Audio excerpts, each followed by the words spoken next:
Hello friends, welcome to my channel. दोस्तों, आज मैं आपको नेपच्यून के बारे में बताना चाहता हूं।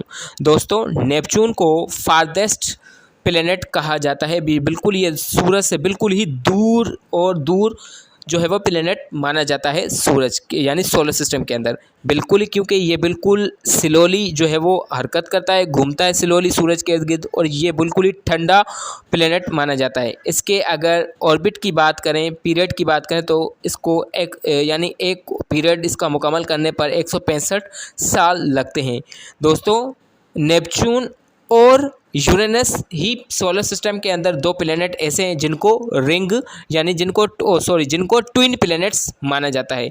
नेपच्यून के ऊपर जो है वो एटमॉस्फेयर की वजह से हवाएं लगती है, जो कि 2000 किलोमीटर पर घंटा के हिसाब से लगती है। इस प्लेनेट के ऊपर जो है वो बड़े बड़े जो है वो काले रंग के सर्कल मौजूद होते हैं, जो कि माना जाता है कि इसके ऊपर बड़े बड़े तूफ़ान बनते रहते हैं, क्योंकि कुछ एस्ट्रोनॉमर यानी माहिर फल्कियात का कहना है कि यहाँ पर बड़े बड़े तूफ़ान जो है वो चलते रहते हैं।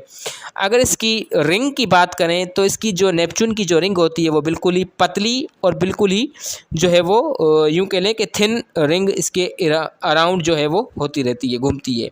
नेपच्यून के टोटल 14 मून्स होते हैं और ये अपना एक पीरियड जो है वो 16 घंटों में रोटेट करता है। इसके डायामीटर जो है वो 49,400 किलोमीटर होता है और ये हमारे सूरज से तकरीबन 4,500 मिलियन किलोमीटर दूर होता है। इसी वजह से इसको इसका सबसे बड़ा जो मून, नेपच्यून का जो सबसे बड़ा मून है वो ट्राइटन मून, जो कि सोलर सिस्टम के ऊपर सबसे छठे नंबर पर चांद जो है वो सोलर सिस्टम में माना जाता है।